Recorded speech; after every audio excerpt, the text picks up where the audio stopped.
પેંડા બનાવવા માટે તો દૂધ ગરમ થાય છે. સાથે સાથે પેંડા પણ ખાવાના છે અને આજ વાઇદમાં હોય તો આપણે હાવાજના પણ દર્શન કરવાના છે. તો આપણે આજ ગીરમાં છીએ તો ખૂબ મોજ કરવાની છે. તો તમે પણ ક્યારેક પધારો, આવી મોજ લેવી હોય તો કોમેન્ટ કરજો. અને તમે પણ જતા હોય ક્યાંક આવી રીતે મોજ કરવા તો પણ કોમેન્ટ કરજો. શું કહેશો ભાવેશભાઈ? હા, જરૂર ને જરૂર હો, કાઈ ઘટે નહીં આમાં. બાકી વાડીની મોજ કેવી? કાઈ ઘટે નહીં, ઈ તો ઘટે તો જિંદગી ઘટે ભાઈ. બાકી પેંડા તો હસોડે નો ઘટે.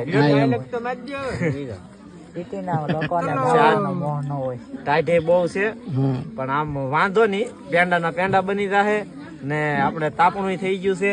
બે કામ આપણે હારવાર છે. બધા જો તાપતા જાય છે અને પેંડા બનાવવાના છે તો દૂધ પણ ગરમ થાય છે. આવી કઈક મોજ છે અમારે. લાવો હાલો ભાઈ, ખાંડ બાંડ લાવો હવે. હાલો એટલે નાખી બોલો ભાઈ, લેવાઈ ગયો ખાંડ. આગળનો વિડીયો જોવા માટે ખાસ કરીને ફોલો કરી લેજો. જય માતાજી બધાને.